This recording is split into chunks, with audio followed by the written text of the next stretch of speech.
Welcome back. This video is going to be for everyone who wants to know what it would look like to build a brand with impact and scale a business and do it while a mom and a wife. Okay, that's what we're talking about today. And the woman that we are talking about on day 11 of Deleted History is none other than Ida B.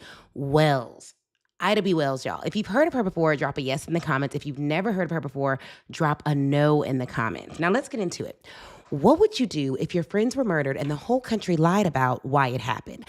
Ida B. Wells didn't just get angry. She picked up her pen and changed history. Stay until the end to hear how her courage connects directly to a space created today for Black women to own their voice and sell their genius lives. So I'm really excited about this because Ida B. Wells, a part of her story actually happens in Chicago, and that's where I'm from. But if you do not know who she is, Ida B. Wells was a journalist, a truth teller, and one of the fiercest anti-lynching activists this country has ever seen. She was born enslaved in 1862, became free as a child after the Civil War, and spent the rest of her life refusing to accept second-class citizenship for Black people or for women. Wells was born in Holly Springs, Mississippi, to parents who were deeply involved in Reconstruction politics and education. When both parents died in a yellow fever epidemic, she stepped up at just 16 years old to care for her younger siblings. It's okay if you say no, it's okay. After she criticized racist conditions in Memphis schools, she lost that job and pivoted fully into journalism, eventually becoming co-owner and editor of the Memphis Free Speech and Headlight, which is a Black newspaper. She didn't just write about exam injustice. She put her job, her safety, and her whole future on the line for the truth. Okay? So while Ida B. Wells' life drastically changed when three of her friends, who were successful Black business owners in Memphis, were lynched after their grocery store competed with a white-owned store. Now, I just want to say this. At the time that because I'm a Ida B. Wells fan. At the time that Ida B. Wells was talking about lynching, let me explain this. Y'all listening? If y'all ready for this, say ready in the comments. At the time that Ida B. Wells was talking about lynching in her writings, there was a prevailing narrative that the only people who were being lynched were people who committed heinous crimes against women, predominantly white women, right? And the overall theme or feeling was, well, if they committed these crimes, they have to be punished.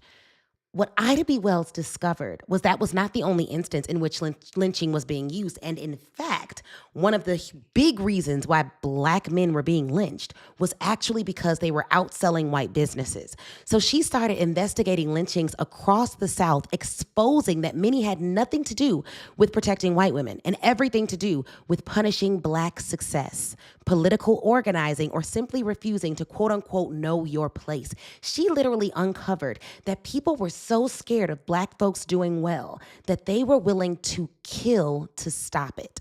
Her pamphlets like Southern Horrors and A Red Record named names, listed dates, and showed lynching as an organized terrorist effort, often supported by local authorities.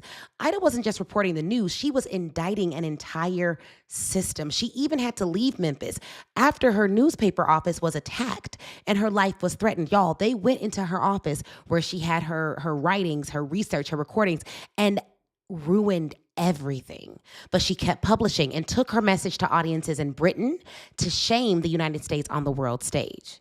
Wells helped form organizations like the National Association of Colored Women and took part in founding what became the NAACP, even when she clashed with various of their leaders. She created the Alpha Suffrage Club in Chicago, one of the first Black women's suffrage groups, to make sure Black women had political education and real power at the ballot box. Let me explain this, though.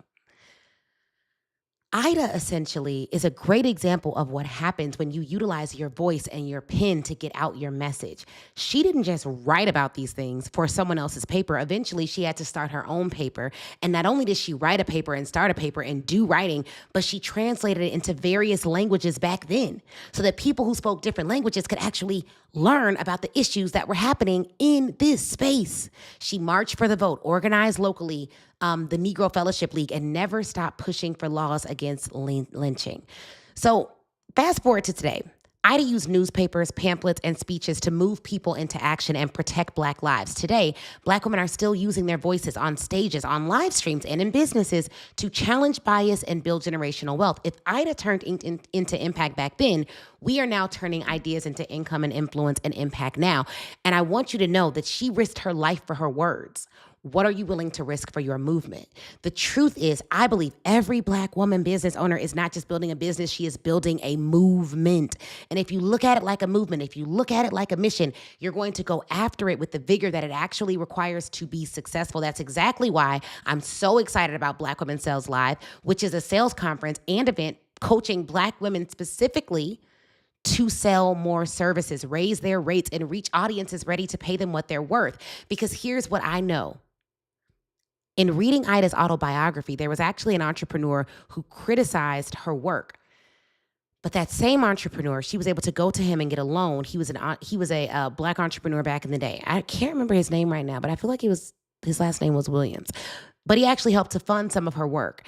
And what we don't recognize as entrepreneurs is us building businesses that generate revenue puts us in a position to fund movement. It puts us in a position to do well, not just for us, but for our community, to hire and do things that really move the needle, to change other people's lives. You're not just making money for you. You're making money so that when you see an injustice in your community, you can put real resources behind solving it. So at our event, Black Women Sell Live, you're going to learn how to sell through bias and still win the deal. You're going to learn how to package your expertise so clients see the value immediately. You're going to learn what it looks like to go global and build a global business, not just local. You're going to learn how to use speaking and live selling to close bigger, more consistent contracts. And you're going to hear from women who have done good with their wealth, Black women billionaires who've actually been able to, or at least one Black woman billionaire who actually been able to take their funds and reinvest it into the community. And you'll hear from several seven-figure Black women experts as well, self-included. I am not going to leave y'all out there. So if you are a Black woman with a service, a story, or a solution, and you know you're undercharging or underselling, Black Women Sell Live is where you come to fix that. I want you to go to blackwomenselevent.com and get on the wait list. But if you're wondering, what is this event? Why are you talking so much about history? Why are you so committed to showing up live? Y'all, I almost didn't do it today, but I did it. Never would have made it, but I made it. I want you to look at this commercial because this is really the heart behind what we're doing.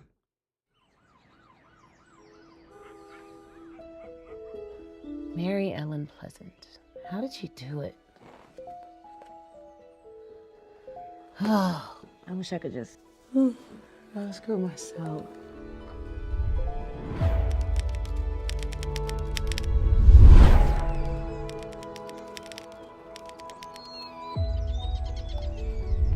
Mary Ellen Pleasant? This can't be real. Real or not, you've been carrying quite the load. You see, wealth isn't always about what you keep. It's what you connect.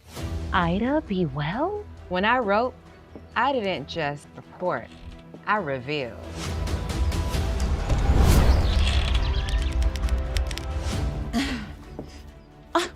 Right on time. So it wasn't luck, it was strategy. We have always been so innovative. You're not starting something new, you're continuing something sacred. I want to teach every Black woman business owner in the world about me. When I started this company, it wasn't just about selling hair care. It was about dignity, independence, community. That's what real marketing does. It doesn't just sell, it lives.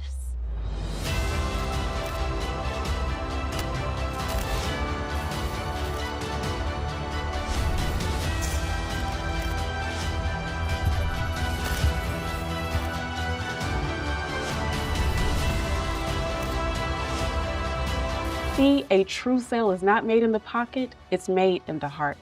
Now, you go on and sell live, not for the applause, but for the impact.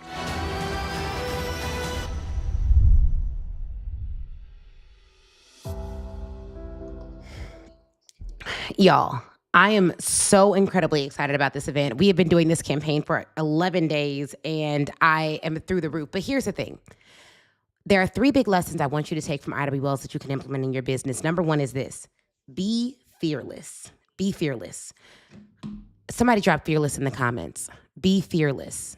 Be fearless. I think that there are some of you who are walking around on literal gold, but you will not dig for it. You will not leverage it. You will not go after it because you are scared. Let me speak to you. Be fearless. There was a time where women who looked like us literally were risking absolutely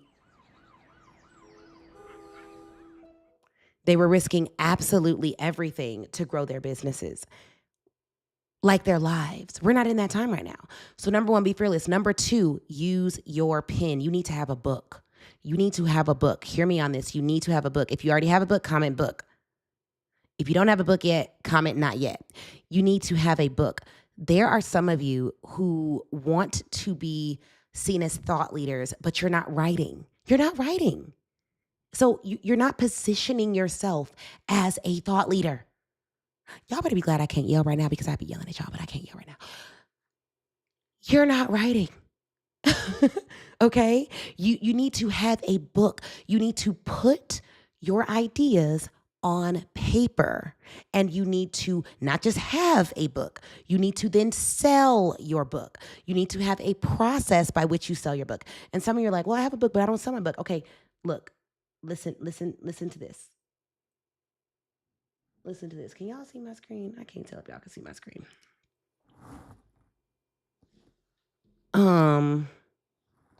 Here's my, that's my fault. Showed y'all the wrong thing. Okay, here you go.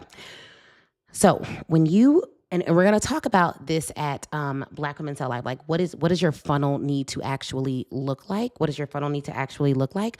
But when you have, let's see, first you write your book, okay? So you got your book here. You got your book. After you have your book, what most people do is they make one post about their book. After they make their post about their book, that's it. They don't do anything else to actually sell their book. What I am saying to you is that is a bad strategy.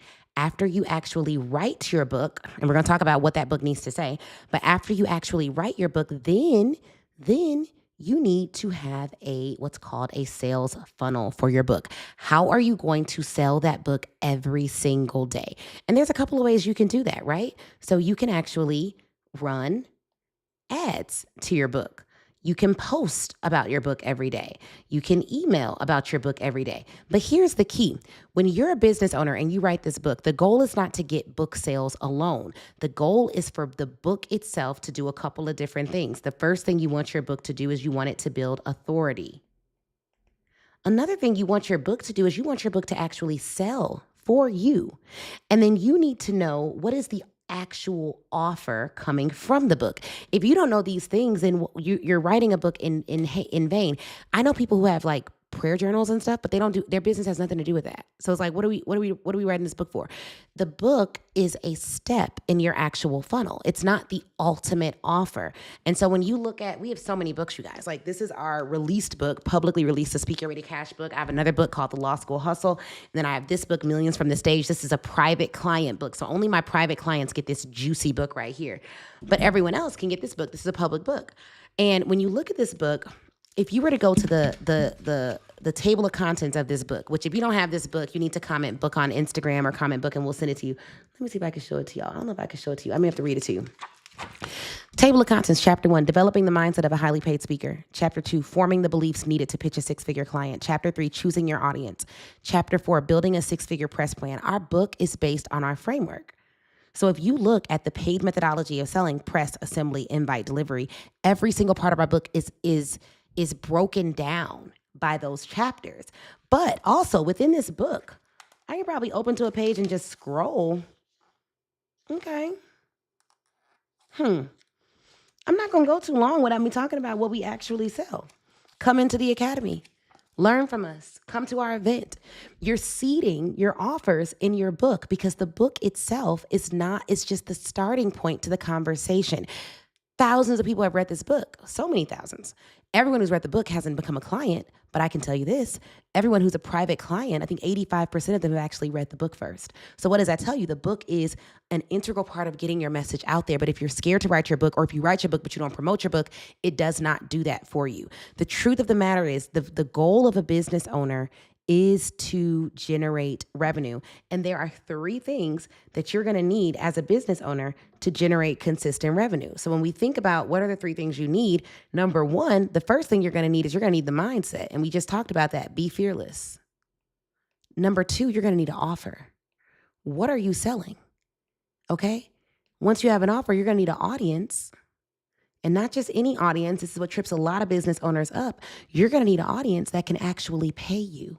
I don't know why we don't think about that. Who has a budget? After you have an audience that can pay you, well, now we was doing so good on this little pin thing, child. Now you're going to need your sales process. All your sales process is, what are the steps that someone has to go through before they can actually give you money? That should be written down. When it's written down, that's called a sales plan. The reason we're doing is Black Women Sell Live is because there's a lot of people that spend a lot of time on mindset.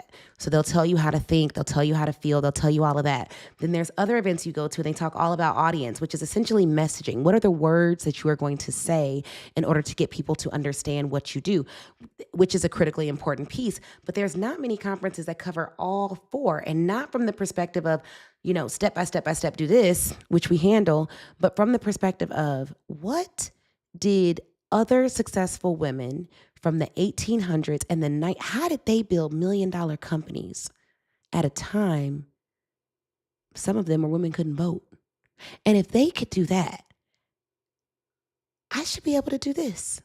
Like, it's a very different come from. So we are going to talk about sales process and what that looks like. And to be clear, when we dive into our sales strategy, some of the sessions are like the 4 stages of a buyer mindset and how you need to talk to them in each stage. We did that session last year, and what we learned was that a lot of us aren't using the language to attract the people that we want to sell to. And so it's no wonder that we aren't, or we're not doing it at the scale that we want to. Now, some of you are like, well, I have offers, I have an audience, I make money, I do well. So you're in our advanced category. So we have a 7-figure women's breakfast for women who are doing over $1 million. And we typically meet with them and have higher level conversations. And day 3, we're talking all about teams and scaling and getting your team to sell for you, because everyone on your team, if you are a startup, should have some tie into sales. Okay. So I don't want to go too far on that, but they should have some tie into sales. No way. You should have all these people on your team and you're the only one selling. Unacceptable. Unacceptable. Tell them I said it. Tell them I said it. Like, everyone should have some tie into sales. So here's what I want y'all to do. And I'm going to see if I have the numbers about how many of y'all have already done this. Here's what I want y'all to do. I want you to go. Let me see if I can find it. I don't know if anyone sent it to me already. Let me see if I can get an update. I want you to go here. I want you to go to Black Women Sell Live. And when you all look at this, you may be wondering, like, let me see if this is the right one.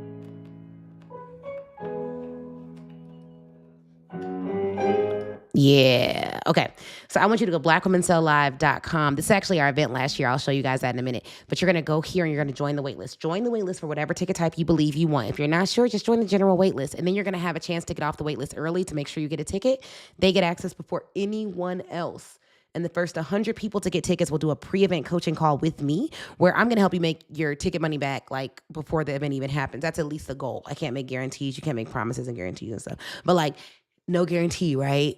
People's results are their own, but, like, that's my goal personally. We've had an event where people made over reportedly made over $700,000 before the event even happened. I want us to do over $1 million collectively before the event even happens, just on the pre-event sessions that you get. When you get a VIP or platinum ticket, you actually get a Black Women Sales Accelerator. It's on-demand training that's on sales that you can watch before the event even happens, that happened at previous events. So you're going to come in hot.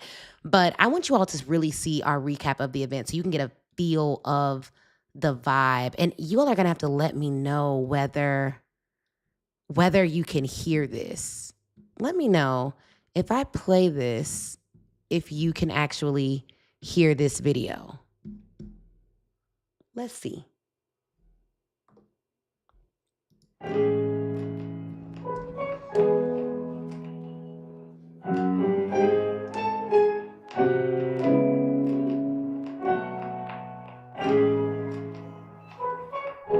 You need to be here. You are going to be transformed. The energy, the history, the richness, the awesomeness is absolutely amazing. Everything is giving opulence, high quality, and excellence. Working with Ashley and her team has been amazing. It's everything that my business needed it to be.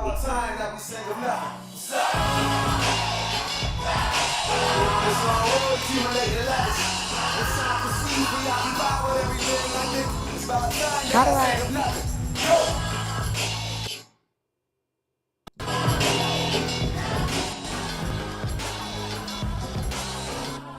I desire to be, right now people are saying 6 figures, $1 million, 7-figure earner, but not everybody is doing 6-figure or 7-figure activities. Don't be too smart to not get your money. You gotta sell your clients what they need, not what you want them to have. Sometimes you have to say no.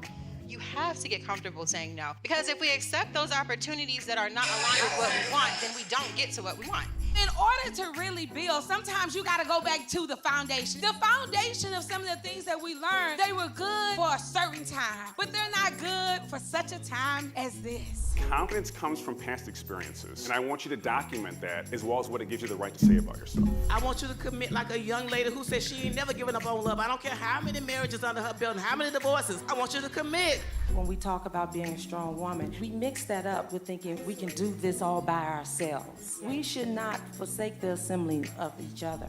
I'm so happy that you all are accepting that people are gonna pay you. I want you to remember, even today, large companies ask Black DEI experts to work for free. And we have this company so that you know you have a coach that will say, hell no. You cling to this corporate ladder because on this ladder, your family looks up to you. And on this ladder, your employees look up to you. And on this ladder, you have direct reports. But over there, you ain't got no team. Over there, you gotta work with VAs and you don't even know where they at in the world and you don't even know if they gonna respond. But over here, you got a whole team and you get paid every 2 weeks. And even though you go home and you're not happy, you cling.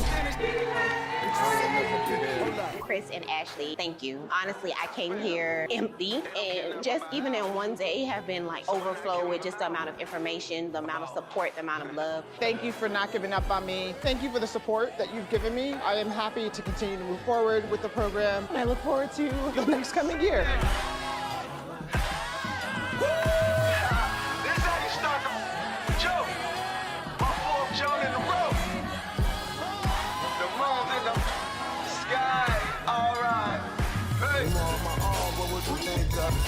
Been on this long road accumulating letters.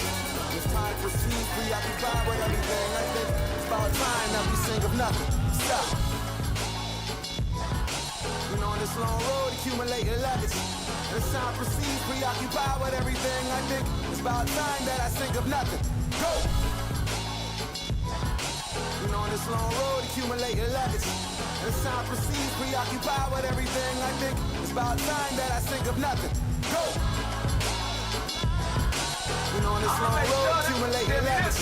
It's time to proceed, preoccupied with everything. I think it's about time that I think of nothing.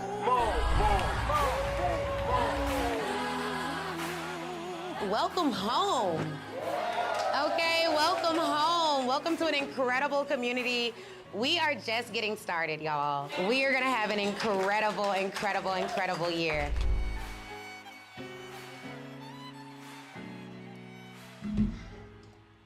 Y'all, I'm so excited. Like literally that video takes me back every single time. It is, it's just off the chain. I don't know how else to, I don't know how else to describe it. It's off the chain. It's off the chain. Like I cannot sit here and literally do it justice. It's off the chain. Like you need to be in the building. I don't know. I don't really know what else to tell you, but be in the building. Make sure you're in the building. Don't delay. Don't play around with it. Get your tickets. Do what you need to do to be in the place, okay? We're going to have such a good time. So you could just go to the website. You all have seen the website by now. Go to blackwomensolevent.com and get on the wait list. It's going to be absolutely incredible. We are going to have just the time of our lives. And I think that it is... I think that it's amazing to just see the... all the people who've gotten on the wait list and already done that. And I'm just so excited about what we're building and what we're going to build with all of you right there with us. So I will see y'all soon. Talk to you soon.